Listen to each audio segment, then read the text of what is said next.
हरे कृष्णा दोस्तों, आज मैं आपके लिए ज्येष्ठ मास के कृष्ण पक्ष में आने वाली अपरा एकादशी की कथा लेकर आई हूँ।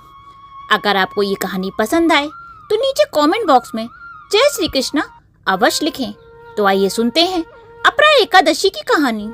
एक समय की बात है, युधिष्ठिर महाराज भगवान श्री कृष्ण से पूछने लगे, हे माधव, ज्येष्ठ मास के कृष्ण पक्ष में आने वाली एकादशी का क्या नाम है, वह इसको करने से क्या लाभ मिलता है? कृपया करके मुझे विस्तार पूर्वक बताइए। भगवान बोले, हे युधिष्ठिर, तुमने जन कल्याण के लिए बहुत ही उपयोगी प्रश्न पूछा है। ज्येष्ठ मास के कृष्ण पक्ष में आने वाली एकादशी को अपरा एकादशी कहते हैं।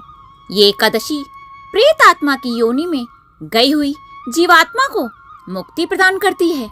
इसलिए इस एकादशी के दिन अपने पूर्वजों का ध्यान करते हुए इस व्रत का पालन करना चाहिए। आज मैं आपको इस एकादशी के विषय में एक पौराणिक कथा सुनाता हूँ, ध्यान से सुनो।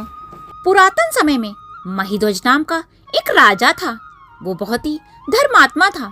उसके राज्य में प्रजा सुखपूर्वक निवास करती थी। उसका छोटा भाई वज्रध्वज अत्यंत ही क्रूर और अन्यायी था। राजा महिध्वज की लोकप्रियता से वह बहुत चिढ़ता था और द्वेष के कारण एक दिन उसने ऐसा कुकर्म किया जिसकी कल्पना भी असंभव है। रात्रि के समय वह महल में गया और उसने अपने भाई महिध्वज की हत्या कर दी और उसके शव को बेरहमी से नगर के बाहर एक पीपल के पेड़ के नीचे गाड़ दिया। इस प्रकार राजा महिध्वज की अकाल मृत्यु होने के कारण राजा को प्रेत योनि की प्राप्ति हुई। अब राजा उसी पेड़ पर रहते हुए आने जाने वालों को परेशान करने लगा। वह दिन भर इधर उधर भटकने लगा। एक दिन ईश्वर की इच्छा से महर्षि धौम्य उसी पीपल के पास से गुजर रहे थे। तब उन्हें वहां पर उस प्रेत के होने का आभास हुआ। अपने तपोबल से उन्होंने उस प्रेत को देखा और यह भी जान लिया कि उसकी यह दुर्दशा कैसे हुई थी। उदार हृदय वाले ऋषि ने प्रेत की योनि में रहने वाले राजा को पेड़ से नीचे उतारा और उन्हें परलोक विद्या का दान दिया। दया और करुणा से वशीभूत होकर ऋषि ने राजा को प्रेत योनि से मुक्ति प्रदान करने हेतु अपरा एकादशी का अनुष्ठान किया और उन्होंने एकादशी का सारा पुण्यफल राजा को अर्पित कर दिया। इस पुण्यफल के प्राप्त होते ही राजा महिध्वज की प्रेत योनि से मुक्ति हो गई और वह ऋषि को धन्यवाद देते हुए दिव्यमान में बैठकर बैकुंठ को चले गए।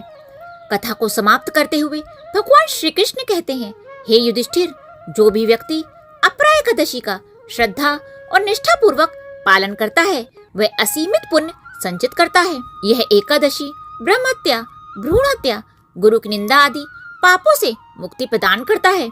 शास्त्रों में मनुष्य जीवन में करने योग्य कुछ पुण्य कर्म बताए गए हैं, जैसे कि कार्तिक मास में पुष्कर में स्नान करना, काशी में महाशिवरात्रि का पालन करना, गया में पिंडदान करना, माघ मास में प्रयाग में स्नान करना, स्वर्ण का दान देना, भूमि का दान देना आदि। वर्तमान समय में जो व्यक्ति इन सभी पुण्य कर्मों को नहीं कर पाते वह इन सभी का फल अपरा एकादशी के व्रत और पूजन करके प्राप्त कर सकते हैं।